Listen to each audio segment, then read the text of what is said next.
Leadership Unveiled podcast series by the HR Association of India. The series explores the minds and journeys of the pioneering leaders, entrepreneurs making waves in the business world. I'm your host, Neha Jagnani, and today we have a truly special guest, a visionary leader, a trailblazer in their industry, and someone whose journey brings both excellence and inspiration. He's none other than Amit Das. A seasoned HR professional, Amit Das has over 35 years of working experience in senior leadership roles at various professionally managed large MNCs and reputed Indian organizations. Amit is a prominent and respected global HR leader who has been constantly recognized and rewarded for his professional contributions by several organizations and management associations across the globe. He is a part of many advisory boards and government council member in several reputed corporates and educational institutions across the world. Amit has also been a key member of the Empowered Expert Committee, EEC, under Ministry of Social Justice and Empowerment, where he was nominated by the Government of India to create and manage an electronic employment exchange platform for senior citizens named SACRED, that stands for Senior Able Citizens Reemployment in Dignity. Amit, thank you so much for joining us today. How do you feel about this? Thank you so much. Thanks, Neha, for the nice introduction. And I'm absolutely excited and delighted to be part of this podcast and look forward to my interaction with you. Fantastic, Amit. Thank you so much. We are honored to have you today on this podcast. So to kick things off, Amit, could you share with our listeners about what led you to pursue a career in human resources? Yes, of course.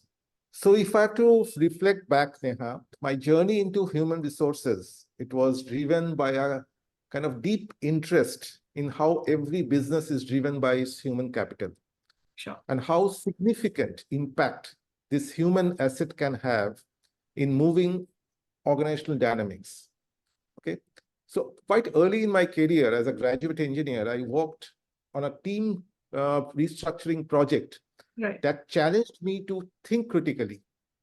Okay. And critical thinking was about talent management and organizational efficiency. So I realized that success in any business is highly dependent on your ability to understand and manage the people dynamics. So this realization, specifically, that triggered my passion for HR as a function, while I chose HR as a specialization during my MBA, and that was something which set the foundation for my career. Also, during my subsequent stages in my career, my role in HR has provided me with a lot of opportunities to further develop this passion by focusing on creating a diverse and inclusive workforce, leading HR in a dynamic and fast-paced business environment. And that has been incredibly rewarding for me because it allowed me to shape the culture, support employee growth, and also drive initiatives that enhanced engagement and productivity at the workplace.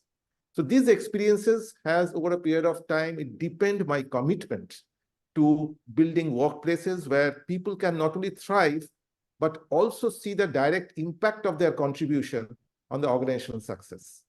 Wonderful. That's truly intriguing, Amit. So Amit, now, as you look back on your journey, if you would have to share, what are some of the most significant moments or experiences that has sort of shaped you as a leader in HR, if you can share? Yeah. So again, if I have to reflect on my career journey, the most significant moments have been those that challenged me to grow and adapt. So whether it was navigating the disruptive organizational changes, leading teams through complex transitions, or implementing new HR strategies. All these experiences have contributed in shaping my leadership style, if I have to talk about it. Okay. So as HR head of large business organizations across sectors, the dynamic business environment and the opportunity to work with diverse teams have particularly reinforced the importance of resilience, empathy, and strategic thinking in my mind. These competencies have been essential in effectively leading human resources and enabling both the business as well as diverse stakeholders that have dealt with so far. Okay, wonderful. So, Amit, my next question is, balancing the demands of HR role could be challenging sometimes. So, I want to know, how do you maintain that work-life balance? And in case you have some tips for our listeners today on maintaining that balance. First of all, yes, I agree that balancing the demands of an HR role can indeed be challenging. But I firmly believe that maintaining a healthy work-life integration, which is much beyond work-life balance, is crucial for long-term success, at the same time, well-being of you as well as your surroundings. Personally, I've always decided to pursue my career wherever I love my work. And it has always been driven by the purpose, my own purpose. So my work life has always been integrated with personal life. However, having said that, I have always made it a priority to focus on my health and fitness through a regular exercise regime. And this routine has always helped me to manage work-life balance, stay focused, and also to maintain that positive energy needed to handle the complexities and associated stress that may otherwise would have arisen from the demands of my role. I think the healthy workforce is always a productive one, which is why I have always actively promoted fitness and total wellness in the workplace, which comprehensively addresses mind, body, and soul. Here, also in our own organization, BCCL, which is Times of India Group, we have implemented various initiatives around total wellness programs that include yoga, spiritual sessions, fitness challenges, health awareness workshops. We also encourage our employees to take active breaks during the day and offer flexible schedules to help them integrate physical activity into their daily work routines. Right. For others in the HR field, I would say my tip is to make time for some physical activity, even if it's in small doses, and set aside some time for digital detox. It's very important when you can just be with yourself to reflect and rejuvenate. It's not just about staying physically healthy, it's also about boosting your mental clarity and emotional resilience. So when we prioritize on your own well-being, you are always better equipped to effectively enable and lead others around you. Fantastic, Amit. So to summarize, there is work-life integration. Then there is a baby steps that you can take, even if it is a small dosage. And of course, the digital detox, which is very important in today's times. Thank you so much, Amit. So my next question is slightly different. I want to know, according to you, how does the future of HR look like? And if you have to talk about some of the skills that you feel will be essential for HR professionals in the coming years, what would those be? Yeah, very good questions. So Neha, I think we are at the onset of what we say HR 5.0, which is the metaverse era. So in the next few years, using technology and people analytics to move towards thought leadership will be an evolution for HR in my mind. And one of the biggest challenges I foresee in the future is the absence of face time. Like they're having this kind of a video for podcast instead of a face-to-face interaction.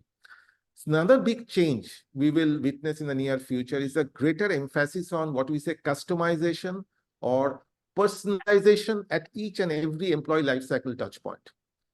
Today, we have a multi-generational workforce across 4 or 5 different generations who are working together at the workplace. That one-size-fits-all approach that HR has been stuck with for a long time, I think that will give away to what we say N equals to 1 future, where the need of every individual is different, and hence every problem that HR resolves has to be a personalized solution. This would require HR professionals to build a mindset of solution architect. So with rapid digitization, multi-generational workforce, HR have to proactively work towards creating an agile organization to help organization win the war for talent, or I would say war for right talent, which will help us achieve the business goals and, of course, drive the steady change in any organization.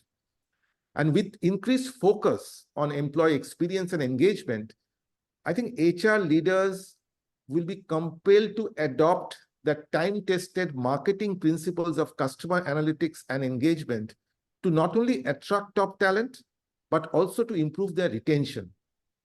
And at the same time, you have to create that customized and personalized experiences and engagement model across the employee lifecycle touchpoints.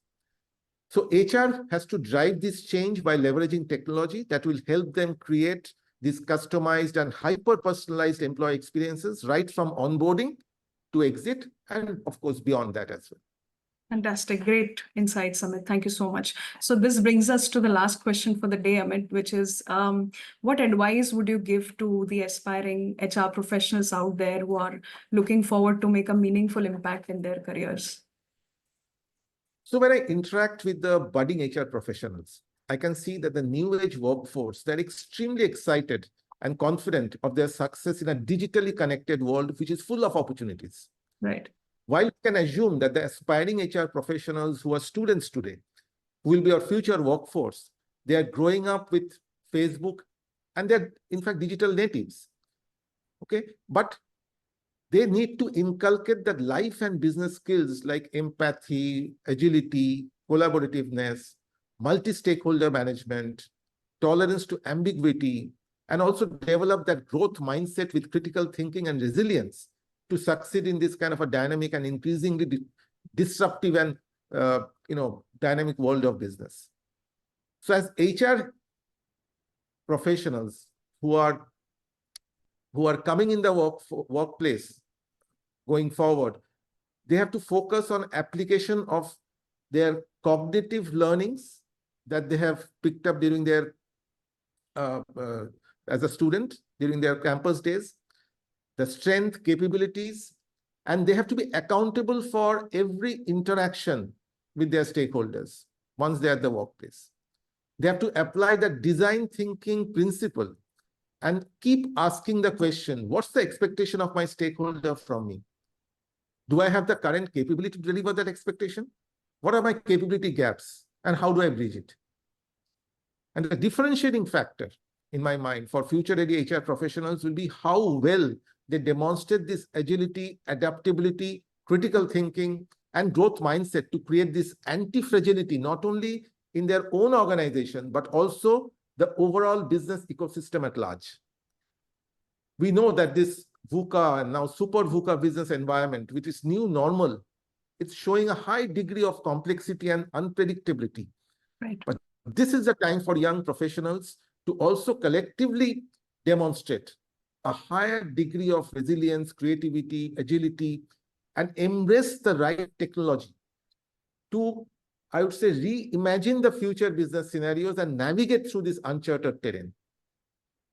And if I may add one more tenet of advice, I would say that clarity in one's mind, it drives behaviors and actions. So don't wait for an opportunity, go ahead and create it. Fantastic. It was very well elaborated, Amit. Thank you so much. So many things to take away from the last answer. So this brings us to the end of the podcast, Amit. Thank you so much for taking out time and joining us in this podcast. It was personally my pleasure to host you today, and I'm sure our listeners are going to greatly benefit. Thank you so much for this. Thank you, Neha. Thank you, Neha. It was a pleasure. Thank you. Great. I'll just have a quick note to our listeners, Amit. Thank you so much for tuning into this podcast. If you enjoyed today's conversation, do not forget to subscribe and leave a review. Until we meet next time, stay inspired and keep innovating. Thank you so much. Thank you so much, Amit. Thank you. Thank you. Thanks a lot.